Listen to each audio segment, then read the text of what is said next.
Hey, on this episode I talk about cold air coming out of your vents. I talk about your unit being too loud, and I'm not sure what the other one was. Inspections. You ask your comfort and energy questions and they get answered. This is the Ask Derek Cole Show.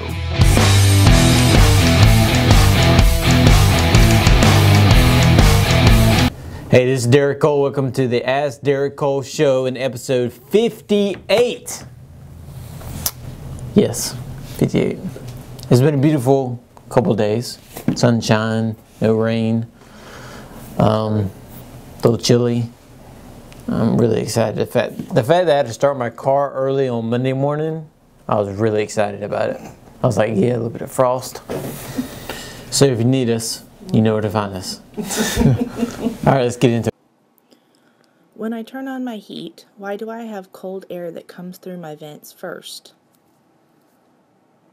Yeah, that's a good question. The reason, probably, I want to say 12, 13 years ago, they came out with some technology to fix this problem. But if you have an older system, it doesn't know that the air is not warm when it starts up the heat. So it's going to start blowing it out. So the problem you'll have is, obviously, that's colder air, hadn't warmed up yet. Therefore, you'll be feeling cool air instead of warm air. Now, probably 12, 13 years ago, Carrier came out with what they called comfort heat. And all the new systems have it today. It's basically, it knows when it's ready to blow out warm air, so you don't get that cool blast, and then the warm air come behind it. So that's why you're having that problem. Another reason you could be having that problem is, and this is why we talk about going from gas to electric heat, is always a problem for people who are used to gas heat. Because electric heat is 95, 100 degrees out of the grill. Your body is 98 degrees, so when you put your hand over it, of course, it's going to feel a little cool because it's lower than you are. So if it's 96, 97, 98, you're like, oh, that's kind of cool. Well, your hand is 98 degrees, so yeah, it is going to feel cool. Whereas gas heat, you know, you're looking at 110, 130 degrees. This is why we talk about going from gas to electric is a problem, especially the older people, not so much the younger generation, but the older people are used to the gas, the oil, that warm, hot heat coming out of the grill, whereas now you have electric heat coming out and it's 95, 100 degrees. You know, there's a big difference between 100 degrees and 120 for you when you feel it, because again, you're 98 degrees, so one's going to feel coolish and one's going to feel really hot. So that could be happening either. I have a feeling you have an older system and it doesn't have this comfort technology in it, so it's blowing out the cold air before it gets hot. Now, they did make a product, I want to say the name of it was Comfort Guardian or Guardian. Anyway, it was an accessory you could put with these older systems to basically warm the air so you wouldn't get that cool blast.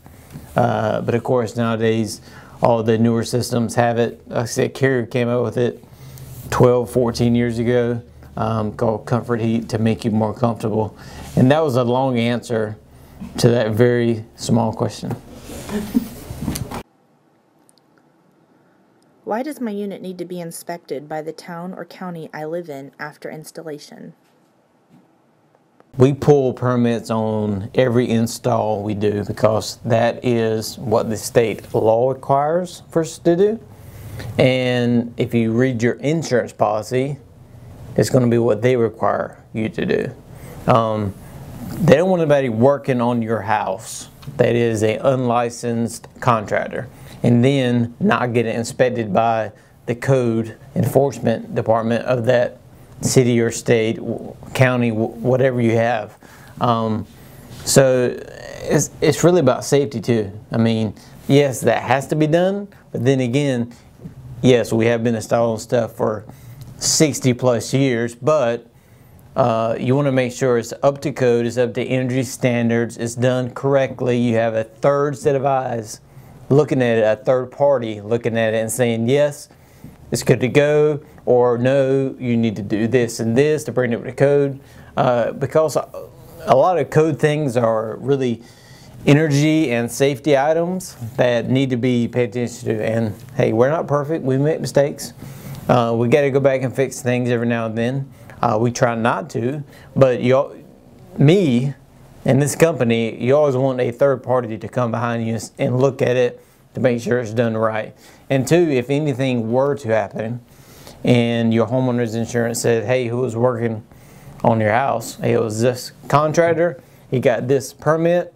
It was inspected here. We're good to go. So there's no reason not to pay any kind of claim that would come up in that situation. But it has to be done. It's the right thing to do, and we want it done because it is a third party looking at our work, saying, okay, because you as the homeowner is going to protect you, because you as the homeowner is paying for the service. But then again, did they install it correctly?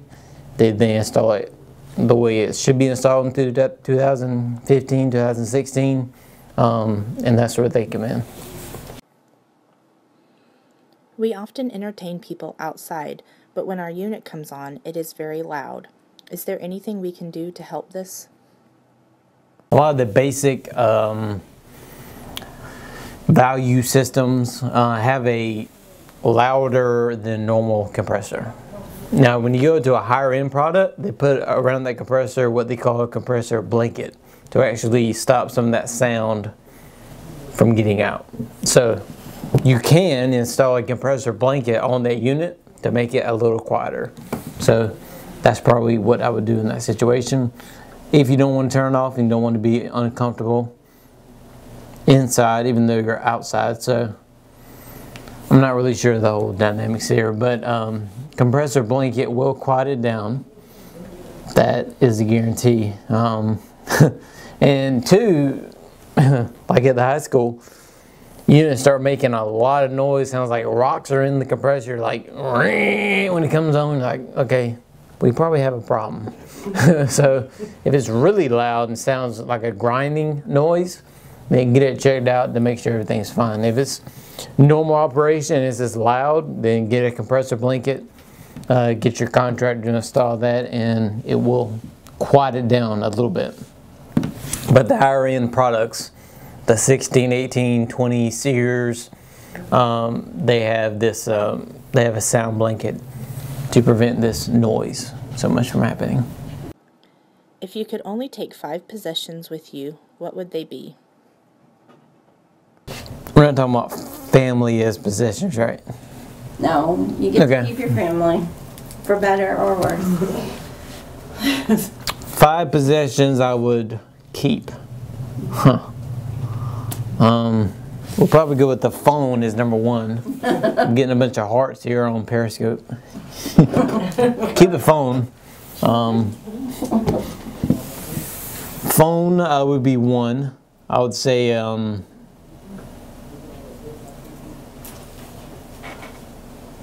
I was gonna say Bible, but the Bible is in my phone, yeah. So that's gonna be just fine. Probably the Xbox, okay, and the TV. That would be 3. Gotta have something to play the Xbox on. I don't know. Does a power source count as? I don't know. Yeah, well, we'll just go on the assumption that there's power source. Okay, there's plenty of power. So, got phone, Xbox, TV. Geez, 2 more. Car. Need a car to leave. Only 5 possessions. Airplane. An airplane. Okay. Yeah, if it came down to it, and I've told you before I want to be a pilot. Yeah. If it came down to it, I will try to fly that plane with no training whatsoever and see what happens. I know you pull this to go up. Because I watched enough movies. I have an Xbox. I've played the flight simulator. I know what's going on. So. No offense, I'm not hopping on. We'll take the next one. Yeah. There is no next one. We all have to leave now. We'll be on the plane right behind you. All right, so that's episode 58. Make sure you hashtag Ask Derek Cole for all your home, energy, and flight questions. You can get them answered right here.